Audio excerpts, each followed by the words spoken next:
Imagina que o seu vizinho, o seu tio, que foi comprar cigarros numa tarde de segunda-feira, foi e nunca mais voltou. O que acontece com a lavra que ele deixou? O que acontece com a cantina que ele deixou, com o restaurante? De modo geral, com todos os bens que ele deixou para trás. Quais são os remédios que o direito pode nos apresentar? Saudações a todos, meu nome é Moisés Java e no presente vídeo nós vamos abordar sobre a figura da ausência no direito civil angolano. Ora bem, a ausência em sentido técnico é mais do que a simples falta física. Ela corresponde ao desaparecimento de uma pessoa sem que se haja tido notícias do seu paradeiro e ficando sem se saber se esta pessoa está viva ou está morta. No regime jurídico da ausência, nós encontramos entre os artigos 89 e 121 do Código Civil angolano. E do conceito da ausência nós podemos tirar alguns elementos essenciais, na verdade são dois. Esses elementos são, primeiro, a falta de presença física do indivíduo no seu domicílio habitual e, em segundo lugar, a falta de absoluta notícia da sua existência em qualquer lugar que seja. Ou seja, não se sabe, há uma incerteza muito grande sobre a vida ou morte do ausente. Não se sabe se está vivo e nem se sabe se está morto. E é a partir daí que surgem algumas questões essenciais. O indivíduo está ausente, não se sabe se está vivo ou se está morto, não se sabe nada sobre a sua localização. O indivíduo deixou bens que carecem de alguma administração. E sempre que não exista um representante legal ou voluntário, deve haver uma declaração judicial que permita que se seja salvaguardado o patrimônio do ausente. E para este efeito, a lei prevê 3 mecanismos que resolvem este problema. Primeiro, a curadoria provisória. Segundo, a curadoria definitiva. E o último, nos casos em que esta ausência é prolongada e haja razões justificativas, a morte presumida. Então nós vamos analisar agora cada um destes remédios legais, caso a caso. Quanto à curadoria provisória, esta está regulada entre os artigos 89 e 98 do Código Civil. E ela só pode ser decretada se estiverem reunidos 3 requisitos cumulativos. Primeiro, desaparecimento sem notícia. Segundo, a necessidade de se administrar os bens. E terceiro, a inexistência de um representante, quer seja legal ou quer seja voluntário. Nos termos do artigo 91, tem legitimidade para requerer a nomeação de um curador provisório. Primeiro, o Ministério Público e qualquer interessado. Aqui, por interessado, vamos entender todos aqueles que tenham algum direito sobre os bens, sobre o patrimônio do ausente. A curadoria provisória, ela não é eterna, é por isso que ela chama-se mesmo curadoria provisória. Então, ela cessa em algum momento. Quando é que ela deve cessar? Quando o ausente regresse ou quando este tome alguma providência que permita a administração dos bens, pelo aparecimento de um representante legal ou voluntário e, finalmente, pela entrega dos bens a um curador definitivo. São estas as situações em que a curadoria provisória deve cessar. A segunda solução que a lei nos apresenta, de modo a contornarmos os efeitos da ausência, diz respeito então à curadoria definitiva. Esta vem regulada entre os artigos 99 e 113 do Código Civil.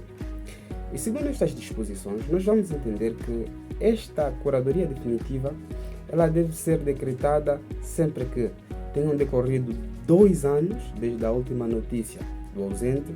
E não basta, é necessário que existam indícios fortes de que este ausente não mais regresse.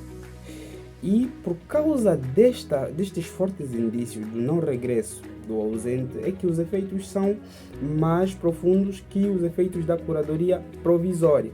Entretanto, tal como acontece na curadoria provisória, tem legitimidade para requerer a curadoria definitiva o Ministério Público e qualquer interessado. Aqui incluímos também o cônjuge não separado de pessoas e bens. Entre os efeitos causados ou provocados pela declaração da curadoria definitiva, nós vamos destacar a abertura provisória da sucessão.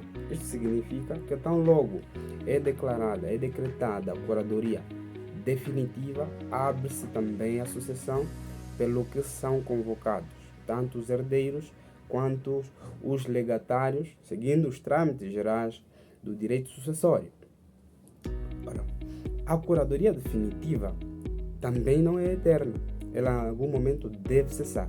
E quando é que esta cessa, afinal de contas? Bom, a curadoria definitiva ela cessa sempre que o ausente regresse, como não poderia deixar de ser, sempre que haja alguma notícia da sua existência em algum lugar.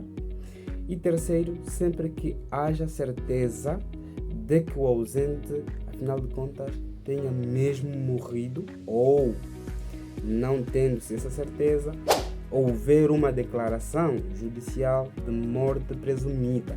Nestes casos, então, cessa a curadoria definitiva. Por último, e não menos importante, tem a figura da morte presumida também como um dos remédios para se contornar a questão dos efeitos produzidos pela ausência de uma determinada pessoa.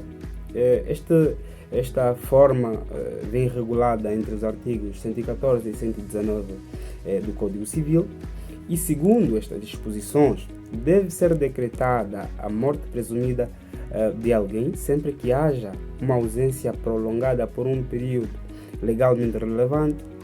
Entretanto, precisa-se perceber que esta é uma presunção iuris tantum, ou seja, uma presunção ilidível que pode ser afastada mediante prova em contrário. O Código Civil apresenta, em relação ao tempo que deve decorrer para ser decretada ou declarada a morte presumida, tempos distintos, né? Regra geral, devem ter decorrido 10 anos desde a última notícia do ausente.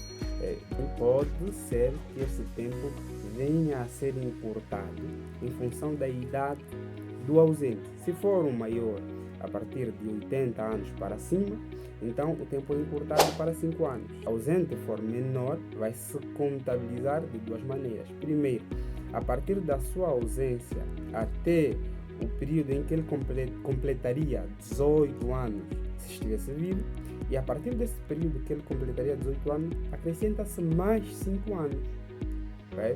Então, essas são as regras especiais em relação ao direito civil. Mas o Código da Família também apresenta o seu regime.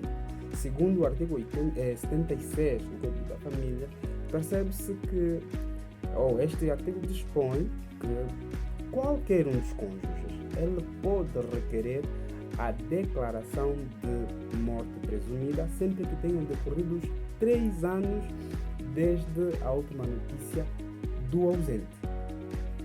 A morte presumida ela produz os mesmos efeitos que a morte real. Isto significa que com a declaração de morte judicial, de morte presumida, então, primeiro, abre-se a sucessão, dissolve-se o casamento e dissolvem-se ou extinguem-se todas e quaisquer relações que deveriam ter se extinguido com a morte do ausente. Gostou do vídeo? Deixa lá o seu like, curta e compartilha com mais pessoas para mais vídeos.